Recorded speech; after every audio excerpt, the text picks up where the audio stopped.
Marilia García y Jackson Vargas.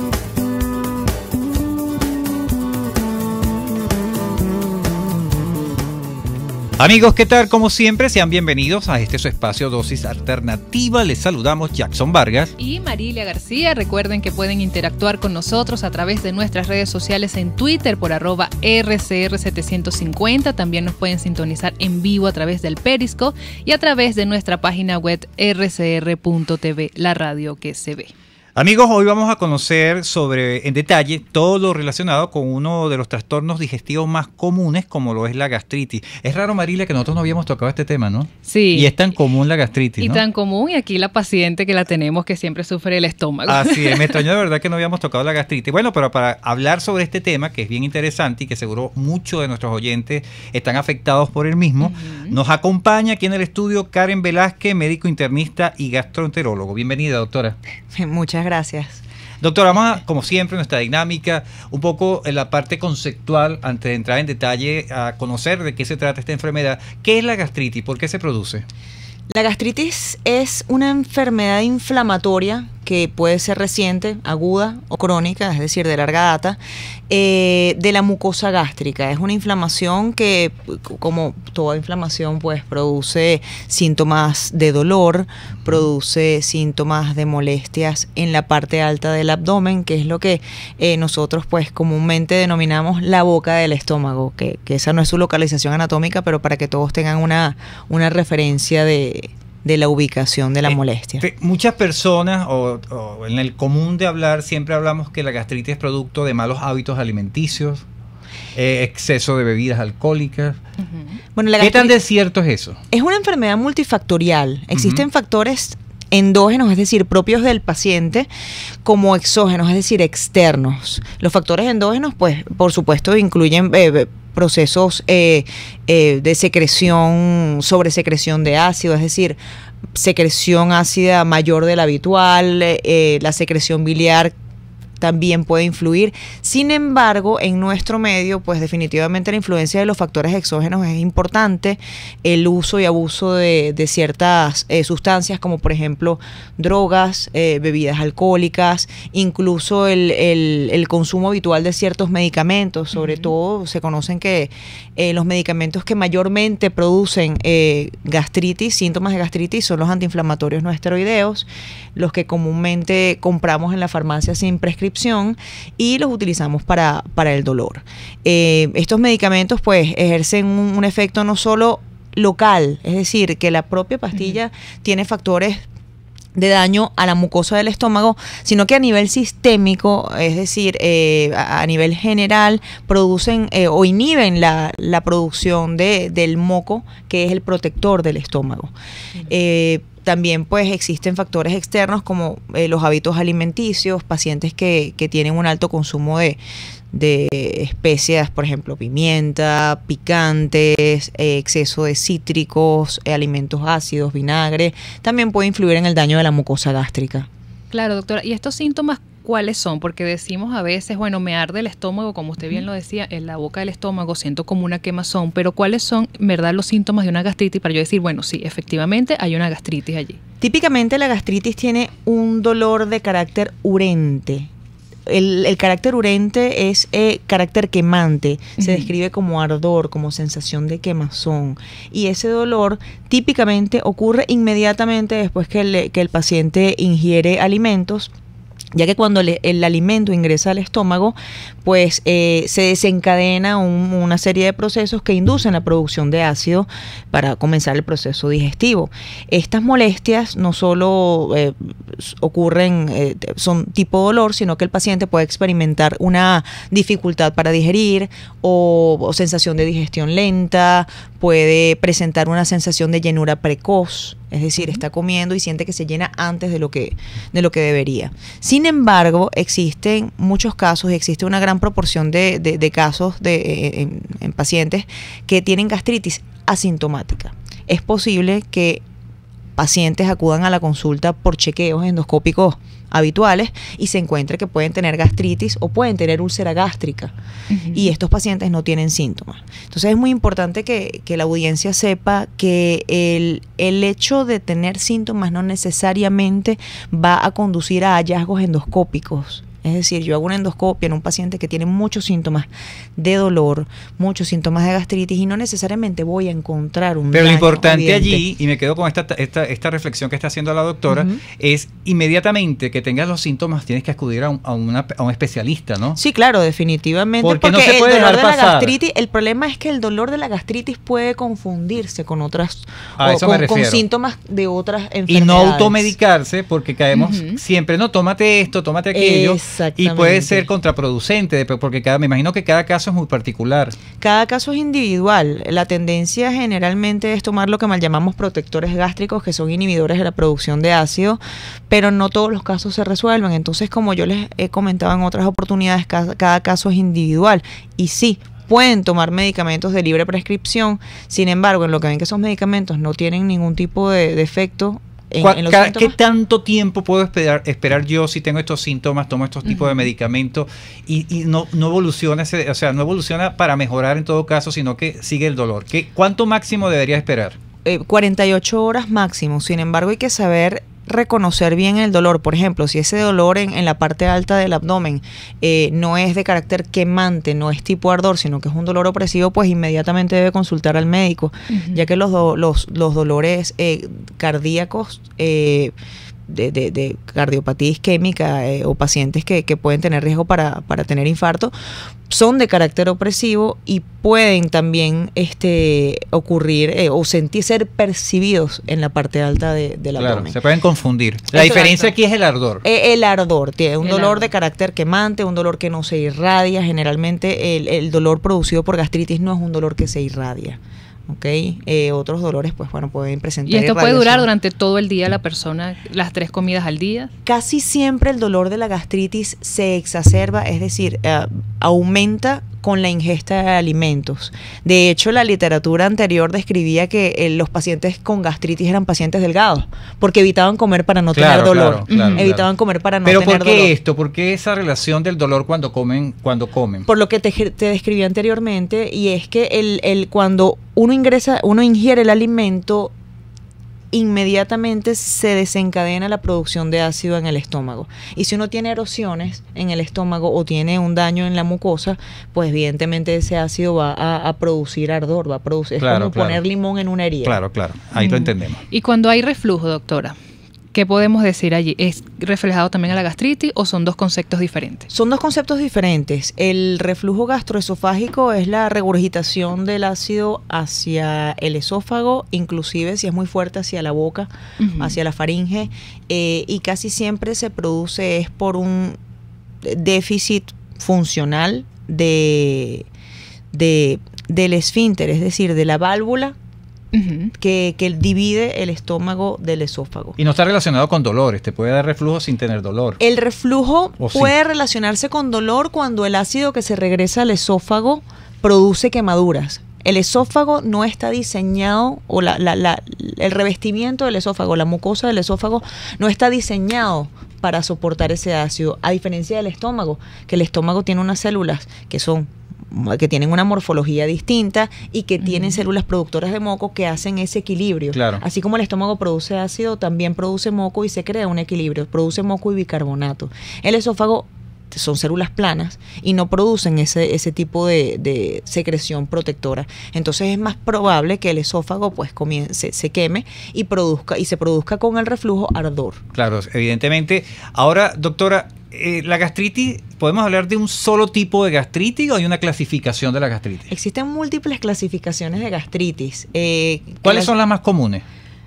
La clasificación ya que uno puede comentar de forma cotidiana es la gastritis aguda, con relación a su inicio, al tiempo de evolución, agudas, que son de inicio reciente, o crónicas, es decir, que tienen mucho tiempo. Dependiendo de estas causas, pues podemos tener gastritis producida por químicos, por ejemplo, pacientes que de forma accidental o intencional ingieren, por ejemplo, cáusticos, detergente, cloro, pacientes que ingieren este tipo de medicamentos antiinflamatorios no esteroideos, ingestas agudas de alcohol. El alcohol es un irritante de la mucosa gástrica por radiación, etcétera, o gastritis crónica. Y la causa más frecuente de la gastritis, y hay que nombrarla aquí, es el Helicobacter pylori, que es la infección por Helicobacter pylori, que es la principal causa de gastritis crónica a nivel mundial. Que esto nos puede llevar a una úlcera, ¿no? Sí, el Helicobacter pylori pues tiene una alta incidencia y se describe como la causa principal o la que causa los mayores casos de gastritis y de úlcera gástrica. ¿Y cómo llega mundial. este virus a...? Es una bacteria. Es una bacteria. ¿Cómo llega al organismo? ¿Por dónde puede llegar? La vía de transmisión principal es la fecal oral, es decir, aguas contaminadas con heces de personas que tienen Helicobacter pylori. Digo personas porque el reservorio principal del Helicobacter pylori es el ser humano. No hay animales que transmiten Helicobacter pylori. Importante ese Entonces, dato. el agua que consumimos tanto directa o indirectamente, bien sea porque lavamos o porque los vegetales están contaminados, Claro. etcétera, ingerimos esta bacteria y esta bacteria pues coloniza principalmente el estómago. Claro, hay la reflexión de volver a lo que siempre decimos, el lavar bien los alimentos, la higiene de los alimentos. Porque, hervir el agua. Exactamente, que ya lo hemos recomendado aquí. Ya vemos una causa por la que debemos estar pendientes y alertas, porque no es cualquier cosa lo que estamos hablando. Exactamente. ¿Ok? Nosotros a esta hora, amigos, vamos a hacer la pausa. Estamos conversando con Karen Velázquez, médico internista y gastroenterólogo, sobre el tema de la gastritis, causas, consecuencias. Por supuesto, después de la pausa venimos con más detalles de este tema. Vamos a publicidad. Volvemos en breve con más Dosis Alternativa. Porque en la gama de posibilidades, usted toma la decisión.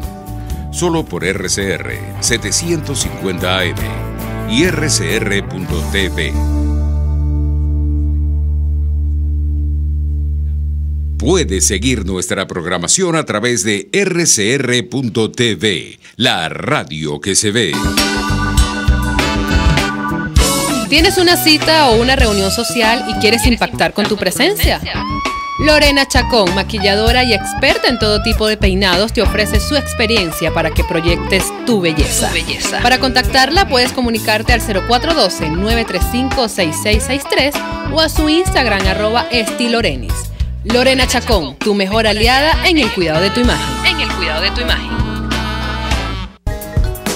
En el restaurante Lolo, además de saborear, degustar exquisitos platos de carnes, pescados, mariscos, aves, arroces y más, también puedes ver y disfrutar los juegos de fútbol mundial o de cualquier otro deporte o competencia entre familiares y amigos. El bar restaurante Lolo está en la urbanización Santa Mónica, avenida Teresa de la Parra, calle Rufino Blanco Fombona, pasando el centro comercial a la derecha. Bar restaurante Lolo, poquito, pero sabroso.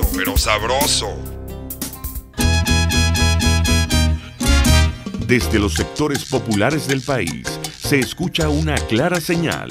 Es el radar de los barrios. Evelyn Martínez y la red de ciudadanos le invitan a identificar amenazas, ubicar soluciones y hacer seguimiento eficiente a las problemáticas de cada sector. Un espacio contra la polarización donde se construye de abajo hacia arriba y de adentro hacia afuera. El radar de los barrios, de lunes a viernes, a partir de las 10 de la mañana, solo por RCR 750 AM. Les estamos presentando Dosis Alternativa con Marilia García y Jackson Vargas, solo por RCR 750 AM y rcr.tv, la radio que se ve.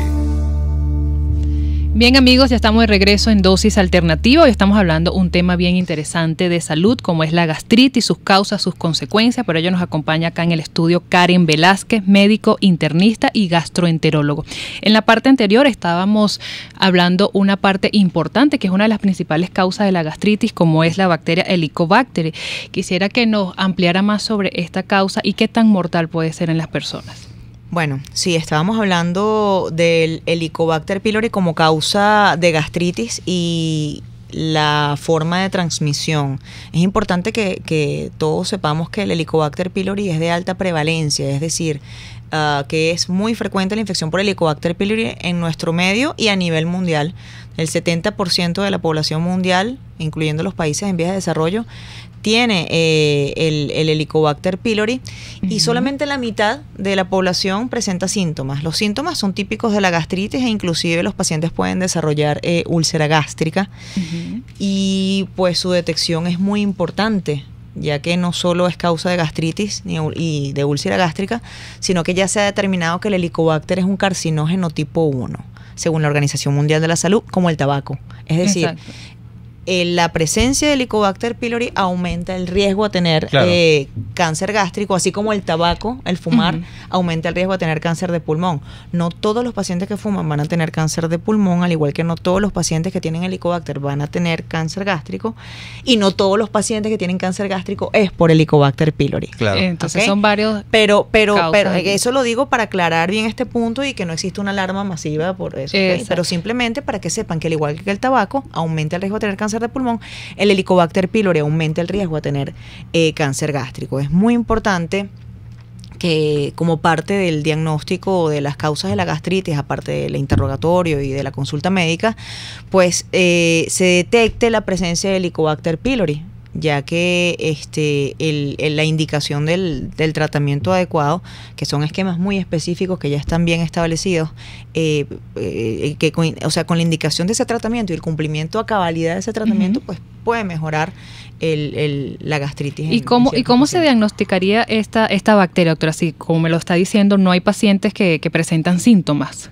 ¿Cómo sería un diagnóstico o un chequeo anual? ¿Cómo hago para yo saber si tengo...? Bueno, casi siempre el paciente que acude a consulta acude por síntomas, y la mejor manera de diagnosticar la presencia de Helicobacter pylori es a través de la toma de biopsia del estómago a través de una endoscopia. Claro. Sin embargo, hay otros casos, por ejemplo, hay niños, casos de pacientes infantiles, pacientes muy pequeños, que quizás la realización de una endoscopia puede ser muy invasiva, pero con pruebas de sangre se pueden detectar. La pregunta es, ¿por qué si existen pruebas de sangre para el Helicobacter pylori es necesario hacer una endoscopia? Y ahí entramos en términos estadísticos. La prueba de sangre es sensible, es decir, te dice cuando tienes Helicobacter pylori, casi con toda seguridad la prueba va a dar positivo. Sin embargo, si la prueba da negativa, no descarta la presencia de Helicobacter pylori. Entonces, siempre hay métodos alternativos, la detección de Helicobacter pylori en heces, la toma de muestras de sangre para detectar la serología de Helicobacter pylori. También existe una prueba que es la prueba del aliento, que a través se ingiere una pastilla con un reactivo especial y luego se manda al paciente a exhalar y se detecta el Helicobacter pylori en el aliento. Sin embargo, esta prueba se usa más para post-tratamiento. Claro. Doctora, hizo referencia en sus palabras recientes al caso de los niños, ¿no? La gastritis en los niños. ¿Qué diferencia hay? Porque evidentemente el niño no fuma, no toma. ¿Qué puede disparar la gastritis en un niño? ¿Y cómo sería el tratamiento para ellos? La causa más frecuente de gastritis en niños, aunque bueno, recuerdo que yo no soy gastroenterólogo pediatra, pero la causa más frecuente de gastritis en los niños es el Helicobacter pylori. Existen otros factores como por ejemplo el reflujo biliar, es decir, el retorno de la bilis hacia el estómago puede producir un daño en el estómago. También dependiendo de la edad, porque un niño que ingiere leche materna, un niño que solamente come comidita que le da su mamá y que no tiene condimentos excesivos, pues. Pero si, por ejemplo, el caso, las madres no cumplen regularmente por circunstancias de vida, X situación bien difícil, no lo alimentan regularmente a la hora, ¿eso puede generar algún tipo de llevar a la gastritis al niño? Sí, bueno, definitivamente si el niño pasa muchas horas en ayuno puede tener un daño en la mucosa gástrica, porque en la mucosa gástrica se siguen produciendo, a pesar de que no en la misma proporción que cuando comemos no existe producción de ácido en la misma proporción que cuando comemos, siempre existe una producción basal de ácido, pues en la medida en la que el niño pues esté más tiempo en ayuno, pues esa mucosa va a quedar expuesta mayor tiempo a este tipo de secreción. El estómago está en movimiento siempre. Exactamente. Independientemente de que no comas a las horas. Exactamente, y está produciendo secreciones quizás en menor cantidad, pero las sigue produciendo. Es importante que se sepa que la causa principal de gastritis en niños pequeños es el Helicobacter pylori transmitido por la mamá. El Helicobacter pylori también se puede transmitir vía oral. Se ha descubierto Helicobacter pylori en salivas o en la secreción bucal de las personas, y también a través del aliento pues la mamá puede exhalar bacterias, y a través de esa forma pues el niño puede estar expuesto a independientemente que esté bien cuidado, que esté todo aquello, puede estar la bacteria allí, porque la mamá le sopla la sopita, por eso esa cifra, ¿no?, de personas que tienen ese virus. Sí, de hecho en pacientes que son refractarios a tratamiento, pacientes que no responden adecuadamente al tratamiento contra el Helicobacter pylori, yo casi siempre mando a hacer una detección en sangre de Helicobacter en la pareja. Claro. Precisamente porque esa puede ser la causa de la reinfección. Y hablando de eso del tratamiento, una vez diagnosticada la persona con gastritis, ¿cómo es ese tratamiento? Bueno, como les he dicho, cada tratamiento viene enfocado de acuerdo al paciente. El tratamiento para el Helicobacter pylori tiene esquemas de antibióticos bien especificados. Casi siempre el esquema incluye 2 antibióticos, incluso hasta 3 antibióticos más el inhibidor de la producción de ácido. Pero eso se aplica a casos particulares dependiendo de cada paciente. Uno decide el esquema de tratamiento, de si es primera línea, segunda línea, terapia secuencial. Lo importante es que todo paciente con gastritis, no solo el que tiene Helicobacter pylori, tiene que tener medidas básicas y cambios de hábito. Es decir, pacientes que, por ejemplo, tienen gastritis medicamentosas o gastritis por determinados fármacos, deben suprimir la ingesta de este tipo de fármacos, por ejemplo, los pacientes que ingieren antiinflamatorios en exceso, o acompañar esta administración de fármacos con otros medicamentos que ayuden a proteger la mucosa gástrica. Pero ahí me entra una pregunta, o sea, me da curiosidad porque se supone que estos medicamentos los receta un especialista, una persona, y las reacciones negativas que pueda tener ese paciente la expresa ese médico, y el médico debe estar claro que puede ser por eso. Ese tipo de relación, ese tipo de control, ¿lo tiene que tener el médico? Evidentemente lo tiene que tener el médico, pero la persona tiene que expresarlo. Claro. Lo que pasa es que casi siempre el paciente llega medicado, porque nosotros estamos en un país donde lamentablemente, no lamentablemente, pero los medicamentos se venden a libre prescripción, es decir, los pacientes no necesitan prescripción para comprar ciertos medicamentos. Entonces, el paciente casi siempre llega premedicado, o porque alguien le dijo, mira, yo tuve lo mismo, tómate esto. Entonces, sí, pero lo ideal es que el medicamento sea prescrito por un médico. Fíjense, a mí, por ejemplo, me llegan pacientes en la consulta que han tomado inhibidores de la producción de ácido, lo que nosotros mal llamamos protectores gástricos. Claro. Son inhibidores de la producción de ácido y no necesitan inhibidores de la producción de ácido. Exacto, tienen un tratamiento X, por dolor de cabeza enseguida se toman. No, vienen ellos con una molestia gástrica y no necesitan un inhibidor de la producción de ácido. Importante. Entonces, por eso, y ahora que está tan engorrosa el conseguir medicamentos y el comprar medicamentos, pues lo ideal es tratar de indicarlo. ¿Debe haber una dieta, doctora? Sí, definitivamente la disminución de la ingesta de medicamentos, de alimentos ácidos, cítricos, condimentos, bebidas alcohólicas, ejerce una influencia importante en la mejoría del cuadro de gastritis. ¿Se puede curar? Se puede curar, aunque nosotros pues podemos tener ciertos factores que contribuyan. No existe la gastritis producida por estrés como tal, por un estrés emocional. Sin embargo, cuando nosotros estamos bajo presión o estrés emocional, pues el cuerpo comienza a producir ciertos neurotransmisores que pueden tener influencia en la producción de ácido, y es por eso que hay pacientes que dicen, es que yo cuando tengo estrés me da gastritis, pero no es eso es muy común escucharlo. Sí, pero no es que el estrés produce la gastritis. Pero yo me quedo, antes que termine el programa, ya va la doctora a dar sus redes sociales, algo que también es muy común, las recetas que las personas se pasan vía oral, en el sentido, por ejemplo, la lechosa, el consumo de lechosa. Eso es una maravilla. Es bueno, Se puede comer en la mañana, a toda hora. El té de hierbabuena. La de lechosa, menta. la lechosa es una maravilla. La lechosa es una maravilla. De hecho, yo lo indico mucho en los pacientes como un antiácido natural y es como un amortiguador de la producción de ácido en el estómago. A mí me gusta mucho indicar la lechosa en pacientes, ya que, bueno, a mí particularmente me ha ayudado. Té de menta, bueno, en pacientes con reflujo no les recomiendo mucho porque la menta puede relajar el esfínter esofágico e incrementar el reflujo. Pero casi siempre pues son dietas libres de condimentos en exceso. Bueno, lo que sí no estamos libres del yugo, del tiempo. Nos quedan 30 segundos para que nos sus redes sociales. Bueno, mis redes sociales, @gastrolea, tanto en Twitter como en Instagram, estamos a la orden. Y puntos de contacto puntos para de su contacto. consulta. Yo estoy en la clínica Sanatrix, consultorio 126, piso 1, a la orden para lo que necesiten. Así es, bueno, le damos las gracias a la doctora Karen Velázquez, médico Gracias a ustedes. internista y gastroenterólogo. Hoy nos acompañó y nos dio todos los detalles con respecto a esta enfermedad gástrica, como es la gastritis, sus causas, sus consecuencias, bueno, y a estar pendiente y a prevenir, ¿no? Y a comer mucha lechosa. Exacto. Comer mucha lechosa porque, bueno, y así no es cara, ¿no? No es tan cara, no es tan cara. asequible. Bueno, estuvimos trabajando para ustedes en la Dirección General de la Estación, Jaime Nestares. En la gerencia de producción, Willy Sarcaya. En los controles, César Arteaga. Recuerden que pueden seguir interactuando con nosotros a través de nuestras redes sociales en Twitter por @RCR750 y vernos en vivo en nuestra página web rcr.tv, la radio que se ve. Les invitamos a que continúen ahora con el Radar de los Barrios. Hasta aquí, esta emisión de Dosis Alternativa.